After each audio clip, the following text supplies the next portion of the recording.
지금 이 영상을 보고 계신 분이라면 아마 마음 한구석이 뜨끔하실 겁니다. 평생 그를 모른 채 숨기며 살아오신 적 있으신가요? 은행에서, 병원에서, 심지어 손주 이름을 쓰는 순간에도 남몰래 부끄러움을 삼키신 적 있으신가요? 오늘 이 이야기를 끝까지 보시면 늦었다고 생각했던 배움이 결코 늦지 않았다는 걸 아시게 될 겁니다. 지금부터 73살 평범한 할머니의 솔직한 이야기를 들려드리겠습니다.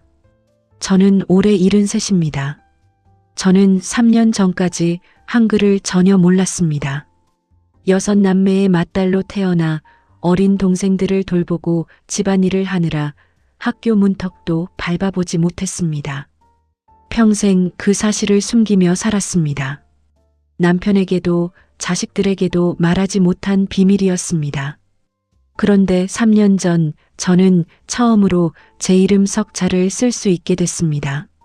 저처럼 평생 배움의 기회를 놓치고 사신 분들께 혹은 그런 부모님을 두신 자녀분들께 이 이야기가 조금이나마 위로와 용기가 되길 바랍니다. 제가 태어난 시절엔 딸을 학교에 보내는 집이 많지 않았습니다. 저희 집도 그랬습니다. 남동생 넷은 어떻게든 학교에 보냈지만 맏딸인 저는 집안일을 도와야 한다는 이유로 학교 문턱도 못 밟았습니다. 어머니는 늘 이렇게 말씀하셨습니다. 계집애가 글은 배워서 뭐하니? 시집가서 밥이나 잘하면 되지. 저는 그 말을 들으며 자랐고 그게 당연한 줄로만 알았습니다. 동생들이 학교에서 돌아와 숙제를 할 때 저는 부러운 눈으로 그 모습을 훔쳐보곤 했습니다. 20살에 시집을 가고 나서도 상황은 크게 다르지 않았습니다. 남편도 저처럼 형편이 어려운 집안 출신이라 저의 그런 사정을 어느 정도는 이해해줬습니다. 하지만 저는 그 사실을 남편에게조차 완전히 털어놓지 못했습니다. 결혼 초 남편이 저에게 뭔가 적어달라고 부탁한 적이 있었습니다. 저는 손이 아프다는 핑계를 대며 슬쩍 피했습니다.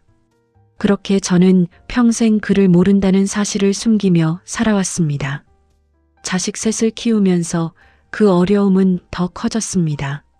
아이들 학교 준비물 안내문을 받으면 저는 글을 읽는 척하며 옆집 아주머니에게 슬쩍 보여주고 물어봤습니다.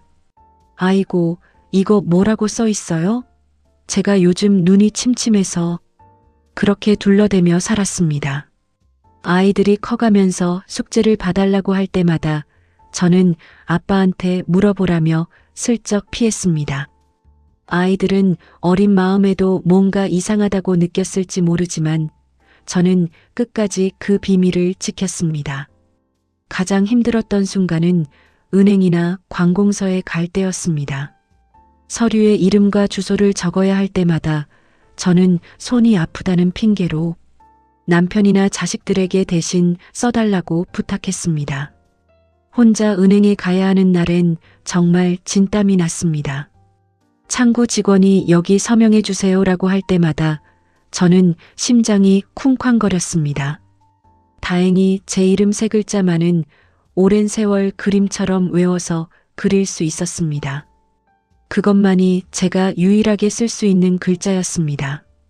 버스를 탈 때도 어려움이 많았습니다. 버스 번호는 숫자라서 어떻게든 외워서 다녔지만 표지판에 적힌 지명이나 안내문은 전혀 읽을 수 없었습니다. 낯선 곳에 갈 일이 생기면 저는 몇 번이고 사람들에게 물어 찾아가야 했습니다.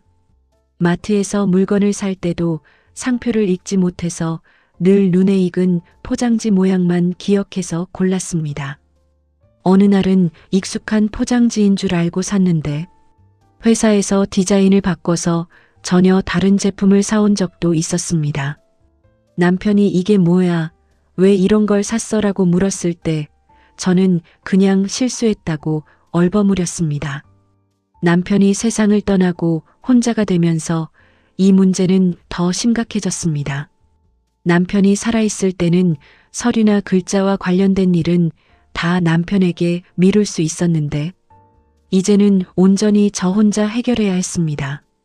병원에서 진료 신청서를 써야 할 때 저는 정말 진땀을 흘렸습니다. 간호사가 어르신, 여기 이름이랑 생년월일 적어주세요라고 하면 저는 손이 떨린다며 대신 써달라고 부탁했습니다. 그렇게 매번 누군가의 도움을 받아야 하는 처지가 정말 서글펐습니다. 결정적인 사건은 손주의 초등학교 입학식 날 벌어졌습니다. 손주가 저에게 자랑스럽게 자기가 쓴 그림일기를 보여줬습니다. 할머니, 이거 제가 쓴 거예요. 저는 그 일기장을 받아들었지만 아무것도 읽을 수 없었습니다. 손주는 순진하게 물었습니다. 할머니, 재밌죠? 저는 그저 웃으며 그래, 우리 손주 참 잘 썼네라고 얼버무렸습니다. 그 순간 저는 정말 가슴이 무너지는 것 같았습니다. 7살짜리 손주가 쓴 글도 못 읽는 할머니라는 게 너무나 부끄럽고 서러웠습니다. 그날 밤 저는 혼자 방에 앉아서 정말 많이 울었습니다. 평생 숨기고 살아온 그 비밀이 이제는 손주 앞에서까지 저를 초라하게 만든다는 사실이 견딜 수 없었습니다. 다음 날 저는 딸에게 처음으로 제 마음속 이야기를 조심스럽게 꺼냈습니다. 얘야, 엄마가 사실은... 딸은 처음엔 무슨 말인지 어리둥절해 했습니다. 저는 결국 용기를 내서 고백했습니다. 엄마는 그를 몰라. 평생 숨기고 살았어. 딸은 순간 놀란 표정을 지었지만 곧이어 저를 꼭 안아줬습니다. 엄마, 왜 그동안 말씀 안 하셨어요? 저는 눈물을 흘리며 대답했습니다. 부끄러워서, 너희들한테 창피한 엄마가 되는 게 싫어서. 딸은 제 손을 잡고 이렇게 말했습니다. 엄마, 하나도 창피하지 않아요. 엄마가 그 시절에 학교 못 다니신 게 엄마 잘못이 아니잖아요. 지금이라도 배우시면 되잖아요. 그 말을 듣는데 저는 정말 오랜 세월 짊어지고 있던 무거운 짐이 조금 가벼워지는 것 같았습니다. 딸은 그날부터 여기저기 알아보기 시작했습니다. 그러다 동네 문해교육센터라는 곳을 찾아냈습니다. 저처럼 어릴 적 배움의 기회를 놓친 어르신들을 위한 한글 교실이 있다는 걸 알게 됐습니다. 딸이 함께 가주겠다고 했지만 저는 처음엔 정말 망설였습니다. 이 나이에 무슨 학교를 다니냐, 사람들이 나를 어떻게 볼까 하는 두려움이 컸습니다. 하지만 딸의 끈질긴 설득에 저는 결국 용기를 냈습니다.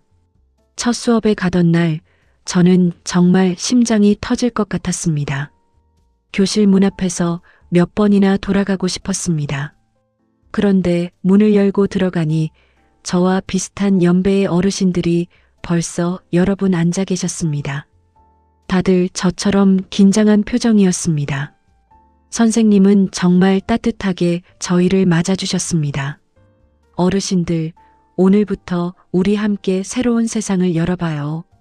늦게 시작하는 게 아니라 지금이 딱 맞는 시기예요. 첫 수업에서 저는 정말 부끄러웠습니다. 자음과 모음부터 배우는데 옆자리 어르신도 저처럼 손을 떨며 연필을 잡았습니다. 선생님은 정말 천천히 그리고 자세히 하나하나 가르쳐 주셨습니다. 어르신, 여기 이 획을 먼저 그으시고요.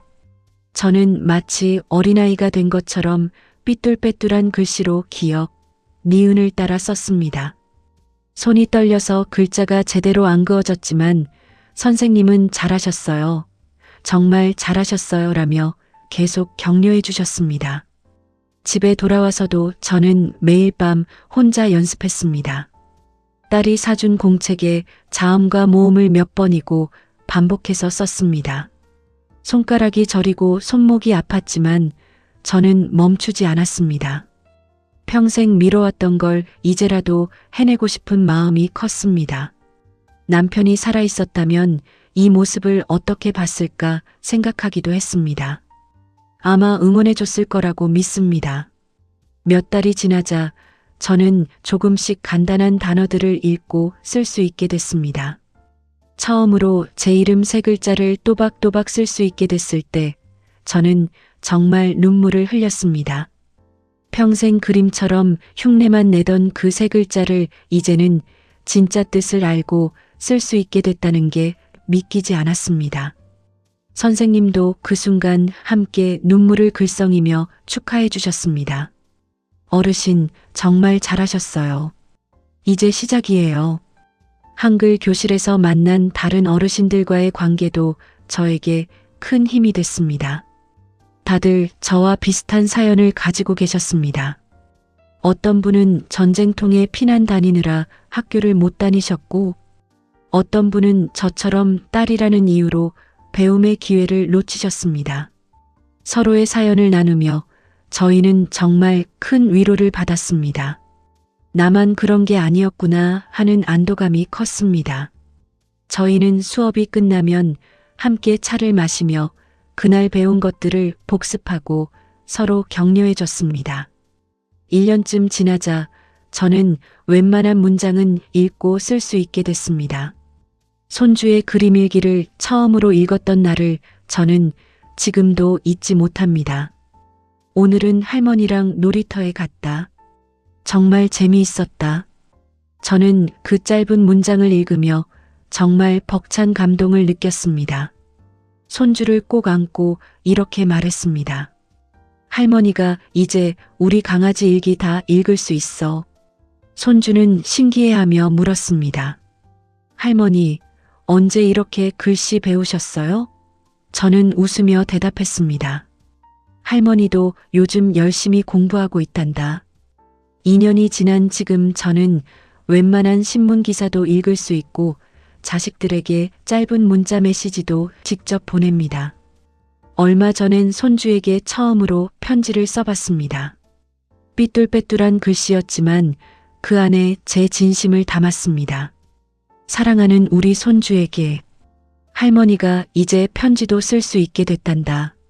손주는 그 편지를 받고 눈물을 글썽이며 저를 꼭 안아줬습니다. 할머니, 이 편지 평생 간직할게요. 작년에는 문해교육센터에서 주최하는 어르신 100일장에도 참가해봤습니다. 제 인생을 담은 짧은 글을 써서 냈는데 뜻밖에도 장려상을 받았습니다. 시상식에서 제 이름이 불렸을 때 저는 정말 믿기지 않았습니다. 평생 글을 몰라 숨어 살던 제가 이제는 글로 상까지 받다니요. 그날 저는 자식들 앞에서 처음으로 제 이야기를 담은 그 글을 낭독했습니다. 자식들은 모두 눈시울을 붉히며 저를 지켜봤습니다. 이제 저는 더 이상 숨기지 않습니다.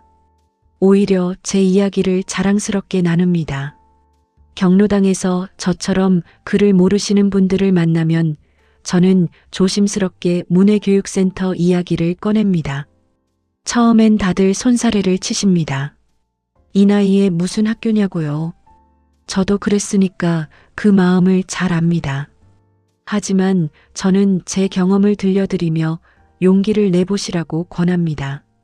늦은 나이는 없다고, 지금 시작하면 지금이 가장 빠른 때라고 말씀드립니다. 돌이켜보면 저는 평생 그 비밀 하나 때문에 얼마나 많은 두려움과 부끄러움 속에서 살았는지 모릅니다. 은행에 가는 것도, 병원에 가는 것도, 심지어 손주와 마주하는 것도 저에게는 늘 긴장되는 일이었습니다. 그런데 지금은 그 모든 순간이 편안합니다. 혼자 병원에 가서 서류도 씁니다. 은행에서도 당당하게 서명합니다. 그리고 무엇보다 손주가 쓴 편지를, 일기를, 이야기를 온전히 함께 나눌 수 있게 됐습니다. 가끔 저는 왜 진작 시작하지 못했을까 후회도 합니다. 하지만 동시에 지금이라도 시작할 수 있어서 정말 다행이라고 생각합니다. 만약 그때 손주의 일기장 앞에서 부끄러움을 느끼지 못했다면 저는 아마 평생 그 비밀을 안고 살았을지도 모릅니다. 그 부끄러움이 오히려 저에게는 새로운 시작의 계기가 됐습니다. 그래서 저는 이 영상을 보시는 분들께 꼭 말씀드리고 싶습니다. 혹시 저처럼 평생 숨겨온 비밀이 있으시다면 그게 무엇이든 지금이라도 용기를 내보시길 바랍니다. 자식들에게, 가족들에게 솔직하게 털어놓는 게 생각보다 훨씬 홀가분한 일입니다. 그리고 우리 동네 어딘가에는 여러분을 위한 배움의 문이 반드시 열려 있습니다.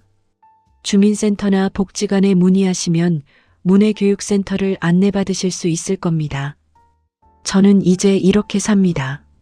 매일 밤 조금씩 글을 읽고 쓰는 연습을 하며 손주의 편지에 직접 답장을 쓰며 73세 시작한 이 배움이 제 인생에서 가장 값진 선물이 됐습니다. 늦었다고 생각했던 그 순간이 사실은 가장 빠른 순간이었다는 걸 이제는 압니다. 여러분은 지금 마음속에 품고 계신 배움의 꿈이 있으신가요? 댓글로 여러분의 이야기도 들려주시면 좋겠습니다.